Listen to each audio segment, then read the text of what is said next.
Bon, salut tout le monde, c'est une suite, étant donné que pour ceux qui suivaient pour vrai, je viens d'en faire une sur l'octane. Donc, au niveau de l'essence, il y a toujours des questions. Bon, le type d'essence, le niveau d'octane, tout ça, oui, c'est une autre capsule. Mais celle-là, c'est comme la suite, c'est que je parle d'éthanol et de qualité d'essence. C'est un sujet qui est quand même assez lourd lui aussi. C'est qu'avec les années, ça a vraiment changé. Puis l'essence est plus ce qu'elle était. Quoique au niveau de l'essence, dans l'autre, je disais l'inverse, que ça fait tellement longtemps que ça fait trop longtemps que c'est toujours les mêmes niveaux, puis ça devrait pas être ça. Et au niveau de la qualité, c'est quand même quelque chose qui est problématique, mais à l'envers, il y a eu une évolution là, un peu pour à l'avantage des moteurs avec l'éthanol. Mais je vais commencer par la base, c'est que dans la qualité d'essence, dans les mœurs au Québec, on se fait souvent dire bah toujours la même affaire, ça vient tout de la même place. C'est quand même pas faux. Il n'y a pas énormément d'arrivées différentes. T'sais, en gros, dans l'essence, là, au Québec, on parle de 3 grandes sources. On parle de Ultramar Valero dans le coin de Lévis, de Suncor à Montréal, puis de Shell Canada. Même chose, là, ils ont chacun une production un peu similaire, un peu plus pour Valero, mais en gros, comme vous voyez, il n'y a pas 148 fournisseurs différents. De ce côté-là, c'est quand même assez standard, mais on peut reprocher au Canada, preuve à la pluie, j'ai vu justement, j'ai été feuilleté, il y a quand même des articles qui prouvent que le Canada, on se plaignait du Canada qu'il y avait des mauvaises qualités d'huile, pas d'huile, mais d'essence, le carburant est reconnu pour être médiocre au Canada versus, mettons, les États-Unis par exemple. C'est lié à une façon de, je pourrais dire peut-être les normes gouvernementales, dont les exigences qu'on demande à ces raffineries-là. Donc c'est pas parce qu'ils sont pas capables, mais quand on demande peu au système, ben ils donnent peu. Hein. Fait que là, dans le cas présent, ça fait des années qu'on se le sait qu'au Canada, il y a beaucoup de soufre dans l'essence et peut-être d'autres points qui sont peut-être pas idéaux pour ce qui est de la qualité de l'essence en général. Mais un des articles les plus complets que j'ai vu et sérieux date de quand même 10 ans, puis j'ai cru voir qu'il y avait quand même une augmentation de, je pourrais dire les normes se resserrent un peu, donc j'ose espérer qu'on a amélioré la qualité et le taux de soufre, ce qui serait quand même logique parce que justement il y a eu des grosses demandes supplémentaires pour la qualité en général du fonctionnement de l'antipollution. Puis un va pas sans l'autre. Donc de la mauvaise essence crée tout le temps je pourrais dire une sortie médiocre des gaz d'échappement et ça va ensemble. Donc c'est une roue qui tourne. Donc j'ose espérer que c'est vraiment mieux qu'avant. Et je vous dis, juste pour vous dire à quel point l'essence est quand même, c'est médiocre ici, on a eu des troubles particuliers. Il y a même des autos qu'on est obligé de faire des reprogrammations pour élargir et rendre plus souple les règles avant que l'ordinateur allume le check engine dans certaines voitures parce que justement les sondes d'oxygène voyaient des variations inacceptables, donc un travail du catalyseur qui n'était pas tout à fait au point et on s'est rendu compte que c'était des problèmes au niveau fédéral canadien et non justement aux États-Unis. Donc on a eu certaines bizarreries comme ça dans certaines voitures, certains modèles. Puis il y a une loi justement canadienne pour ce qui est d'une couverture supplémentaire pour les catalyseurs de 8 ans 160 000 km, heureusement. Parce que les catalyseurs ici ont été défaillants plus vite que prévu dans certains cas, à cause probablement justement à cause du lien de la qualité de l'essence. Quoique ça peut être d'autres choses aussi, comme la qualité de combustion totale d'un moteur et le manque d'entretien du client. Donc il y a plusieurs possibilités pour briser un catalyseur. Donc ça c'est une chose. Par contre, faut pas oublier, mettre en ligne de compte que tout ça, la qualité de l'essence, il y a aussi l'intermédiaire entre les deux qui peut vraiment influencer. Puis ça, ben ça va être à vous d'avoir les yeux ouverts ou d'avoir une certaine, je pourrais dire d'essayer de vous renseigner là-dessus si jamais il y avait quelque chose dans votre quartier ou une place où que vous savez qu'il y a eu plusieurs problèmes au même endroit. Je m'explique. C'est qu'il peut avoir dans plusieurs cas le citerne ou la livraison ou l'endroit de stockage de la station-service qui peut être médiocre ou à faire une réfection, à changer, à améliorer.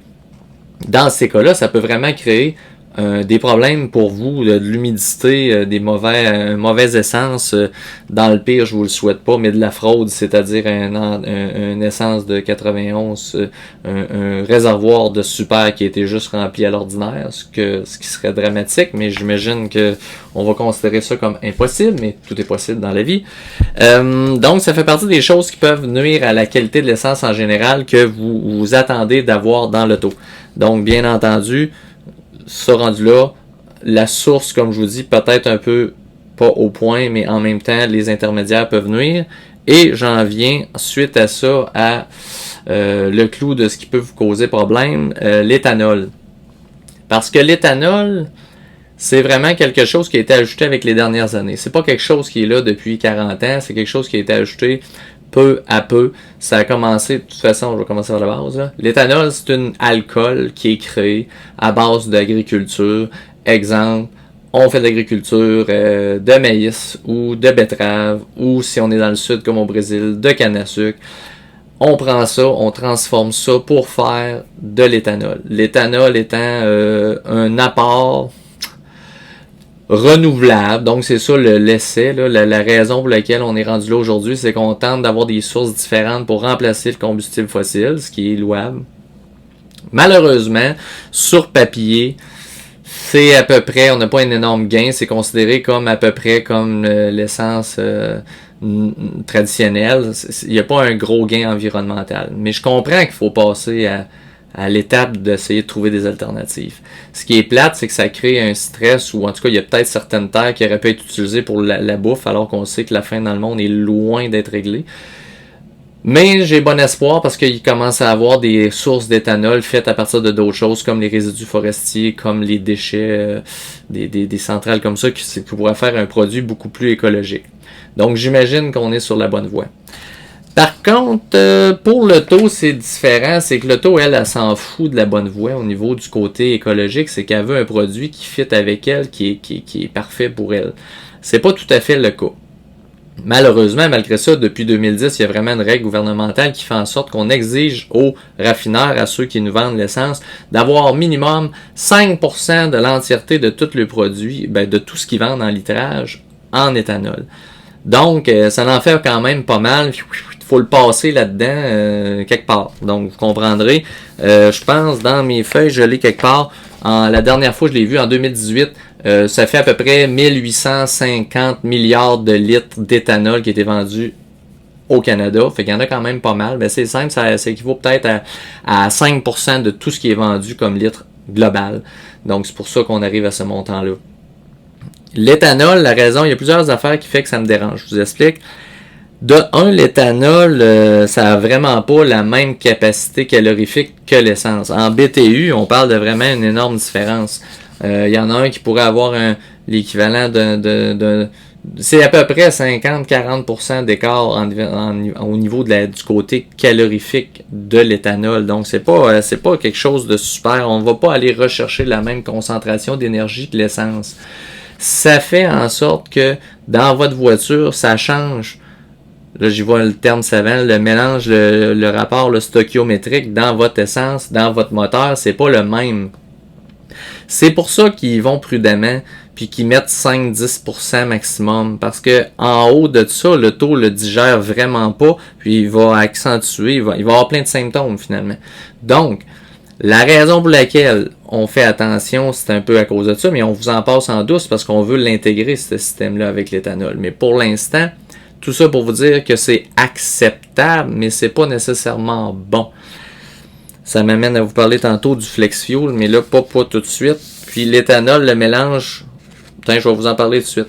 Le flex fuel, dans le fond, c'est une technologie moteur qui est un peu différente, mais je pourrais dire de gestion moteur. Vous allez voir ça, des fois, c'est marqué à l'arrière souvent, c'est marqué sur la carrosserie, ça l'identifie parce que justement, on veut que les gens soient au courant qu'ils ont un moteur technologie flex fuel. C'est tout simplement que la gestion de l'injection, le système ordinaire est capable de gérer jusqu'à 85% d'éthanol, donc le fameux E85, qui fait en sorte qu'il n'y a aucun problème, même si le mélange, le côté stoichiométrique est pas le même, n'est pas du tout l'ordinateur est capable de tout gérer ça, prolonger ses temps d'injection, s'ajuster, puis rouler avec beaucoup d'éthanol. Donc, ça fait comme une auto bicarburant. Donc, il est capable de gérer beaucoup de carburant ou beaucoup d'éthanol sans problème. C'est vraiment pas le cas des moteurs traditionnels. C'est un peu pour ça que je vous en parle. Ça va changer la qualité en général de votre essence parce que l'éthanol n'est pas reconnu comme étant, c'est reconnu comme étant un solvant, c'est pas idéal, donc c'est pas quelque chose qui va, on est loin d'un lubrifiant, mettons. On a quelque chose, comme je vous dis, qui aura pas la même performance, donc en consommation, en litres au 100, on vient d'en perdre quand même officiellement une certaine partie. Et ensuite de ça, comme je vous dis, la répartition, là, c'est le côté qui est plate, puis j'en reviens, c'est que j'ai remarqué, en faisant des recherches, rendu là, en Europe, tout ça, ils ont pas de gêne, c'est affiché clairement sur la pompe. Donc, on parle E5, E10, E85, c'est clair, là. On vend une quantité claire d'éthanol. Ici, je me suis rendu compte que ça a redisparu. Il y a eu un temps où il y avait un peu de promotion avec ça, genre sauvons la planète, un épi de maïs, éthanol. Puis aujourd'hui, l'inverse, j'ai été tanké hier, j'ai essayé de voir. Je le savais pertinemment que je mettais de l'éthanol dans mon camion parce que moi c'est un vieux camion, j'ai décidé de le mettre au 87 donc d'octane, un ordinaire de base. Je tank, c'est pas marqué nulle part sur la pompe qu'il y a de l'éthanol. Mais je le sais pertinemment que j'avais jusqu'à 10% d'éthanol dans l'essence que je mettais dans ma voiture. Puis ça m'amène aussi à vous dire que si vous voulez pas d'éthanol, parenthèse, faut que je vous dise aussi que l'éthanol a un des problèmes, c'est que c'est hydroscopique. Ça absorbe l'humidité, ça se mélange mal, donc ça peut même recréer une couche d'eau supplémentaire et, parenthèse dans la parenthèse, c'est pour ça que les petits moteurs, les gens capotent parce qu'il y a des moteurs 2 temps qui mélangent l'huile avec l'essence, puis là on a un dossier d'éthanol qui absorbe l'humidité. Puis les petits moteurs sont souvent peu utilisés. Donc ça fait en sorte que ça fait des essences qui se séparent. Puis là, il peut y avoir une couche très humide qui est avalée par le moteur d'un coup. Et dans les petits moteurs, c'est une catastrophe. Au niveau de l'éthanol, il capote, ça saute les moteurs. Il y a des gros problèmes avec ça.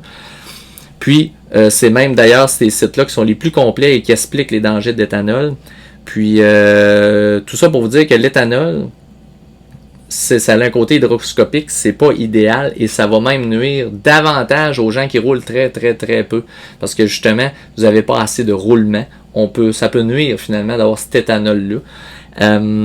Donc si vous avez en plus un moteur qui a besoin de moindrement une certaine quantité d'octane et qu'en plus vous roulez pas beaucoup ou on a des moteurs d'aujourd'hui, il n'y a pas vraiment d'avantage à en avoir. Donc mais là, c'est ça qui est vicieux. Je vous l'ai dit, au Canada, j'ai pas assez d'affichage. Il est pas affiché. Il l'affiche plus. C'est pas marqué contient jusqu'à 10%. Certains le marquent, c'est rare. Mais là, je vous dis, de plus en plus, les nouvelles pompes, niet, rien. Si la pompe est neuve, c'est encore pire. Il n'y a aucun affichage.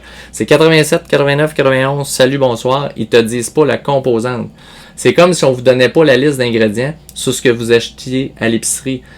Donc, des gens chioleraient, ils trouveraient ça pas correct de pas savoir qu'est-ce qu'on achète. C'est exactement ce qui arrive aux pompes au Canada.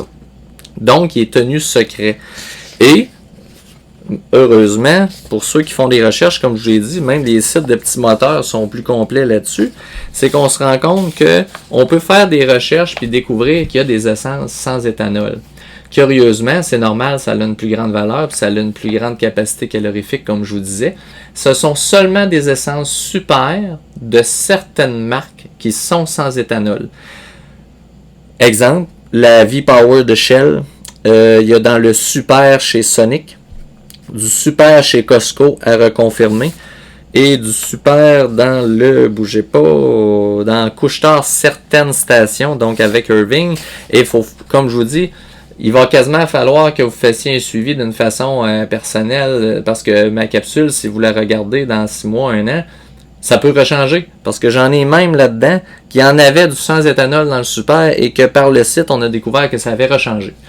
Donc, j'ai pas le choix de vous dire que ça a une importance. Puis au niveau du super sans éthanol, on parle vraiment d'une essence qui va avoir vraiment une capacité de moins encrasser le moteur et de faire beaucoup plus de litres au 100, donc de rendement, qu'un 87-10% d'éthanol. Je vous le dis, ça fait une bonne différence. Puis pour avoir parlé à des gens qui font des routes tout le temps standard avec la même voiture, tout le temps avec un même plein, sont capables d'analyser la qualité de leur essence.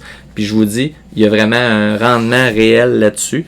C'est un peu pour ça que je voulais mentionner, puis que la présence d'éthanol, qui est rendue quasiment secrète d'une certaine façon, en tout cas on veut pas trop que vous le sachiez, c'est pas la fin du monde, c'est sûr que c'est quelque chose qui est inévitable, il va en avoir de plus en plus parce que justement on veut remplacer l'essence, mais présentement vous faites pas partie des gagnants si vous en mettez sans vous en rendre compte, puis que votre moteur est pas attitré à ça, il est pas fait pour ça.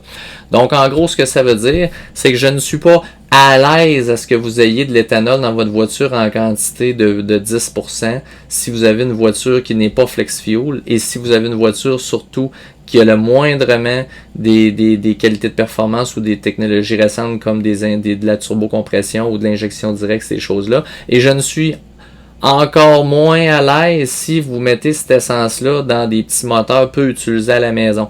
Donc, ironiquement, en terminant là-dessus, ironiquement, il y a peu longtemps, je vous aurais dit, ben voyons mon homme, ça donne rien de mettre du super, franchement, c'est juste un weed eater.